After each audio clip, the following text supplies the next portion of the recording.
In 2003, I had the coolest job in the world.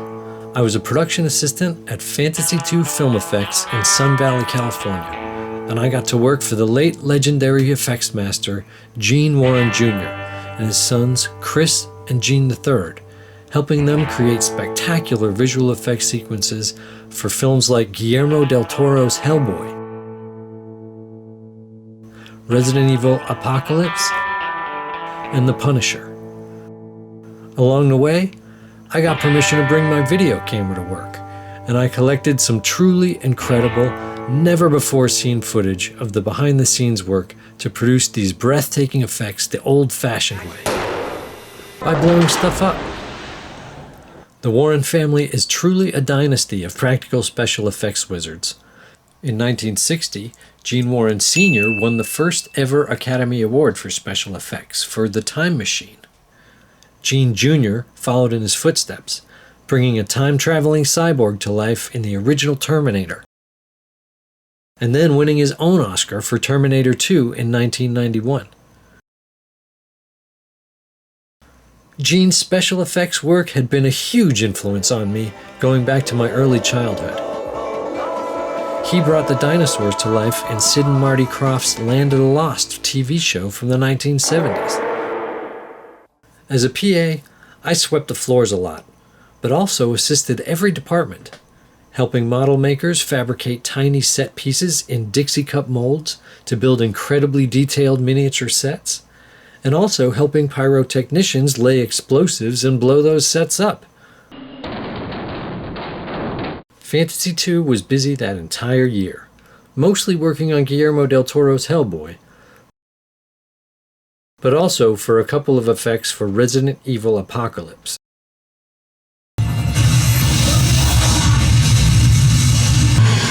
Including one really big one that I covered in my previous episode.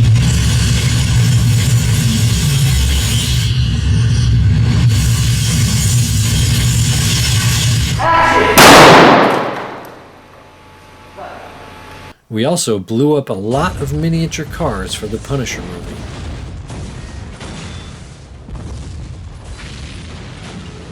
But I don't have a lot of footage to share of that, so for the next few episodes, I'm going to focus on Hellboy and break down all of the 6 different practical effects that were combined to create one of the film's most important sequences. Liz Sherman, played by Selma Blair, has a nightmare flashback, which triggers a pyrokinetic episode that blows the roof off Bellamy Hospital. This was such a crucial sequence because it's essentially the heart of the film, which is why Guillermo Del Toro entrusted it to Gene. Because to execute practical effects like this, you have to understand not just the physics of explosives and detonation down to the millisecond, but also all of the technical aspects of filmmaking. I remember one time when Guillermo dropped by the set, and upon meeting me, the lowly PA gave me a huge bear hug. That's how happy he was with Gene's work on Hellboy. That said, things didn't all go as planned. Yeah, he's... She's looking around going, what the f***? What just happened?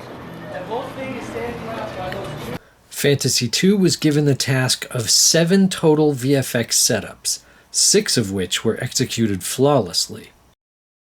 However, the final and biggest effect of all, the flashback, for which an enormous miniature set was constructed over the course of months for an all-or-nothing, must-be-perfect pyro detonation, unfortunately had unexpected problems that led to the footage being cut from the film, which means the footage that I have is the only footage you will likely ever see from this pyro effect gone wrong.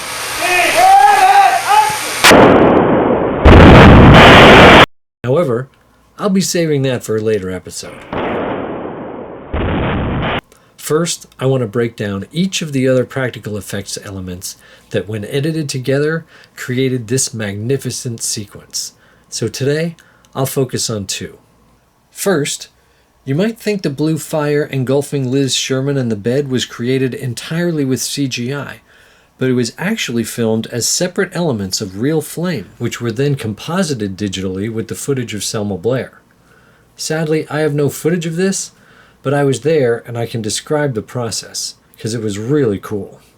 So the goal was to capture footage of otherworldly fire forming the shape of a body on a bed, but nothing else, not the body nor the bed. First, a simplified miniature recreation of the basic shape of the set was constructed, meaning just a floor, a wall, and an apple box for a bed shape. Then, on the bed, a body, which was just a rudimentary puppet literally made of toilet paper rolls, rigged with wires running through the limbs to make it able to writhe in agony. The entire rig was painted matte black, and the apple box and the puppet were coated with a slow-burning flammable gel. And then the mini set was inverted, so the bed was now stuck to the ceiling. The set was then black-boxed, meaning all the lights were shut off, so the cameras would capture nothing but the light of the flame. When the high-speed cameras were set, they set it all alight and the flames wrapped around the body and the bed, which looked quite otherworldly when re-inverted, and the flames were now licking the floor. A gorgeous effect, achieved the old-school way. You can still see the shape of the toilet paper rolls extending beyond Selma's hands in the final film. Next, Liz's nightmare crescendos, causing a pyrokinetic shockwave that sends a fireball down the long hallway. To achieve this effect, a 35-foot-long, 1/4 scale model matching the full-size location set was handcrafted down to the finest detail. One of my jobs was laying hundreds of tiny tiles along the floor. When completed, the model was raised up on one end, at an angle that was optimal for the physics of the fireball. When the set was finally lit, several high-speed cameras were set to capture the fireball from several angles all at once. Finally, the fireball was rigged to be created with a chain reaction explosion. That's me lighting the pilots right before the effect was to be set off. A balloon was placed at the bottom end of the hallway. Inside the balloon was a tiny plastic bag of nitroglycerin. An explosive charge was set inside of a mortar tube to aim the initial explosion in the right direction, directly at the balloon, which would then be set off, causing the huge fireball, which would start to work its way up the tunnel. Then, the fireball would get pushed and reinforced along the way by precisely timed flammable gas being pumped in from the sides at a few strategic points. The entire chain reaction would take place within 1.5 seconds.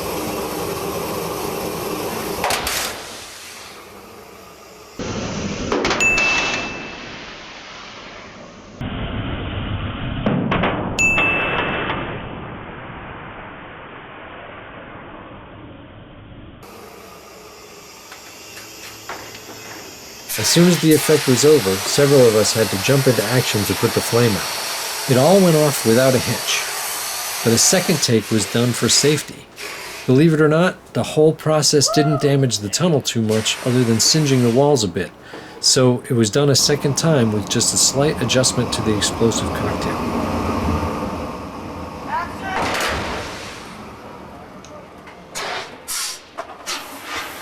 The door blowing off was a separate effect done on the same set.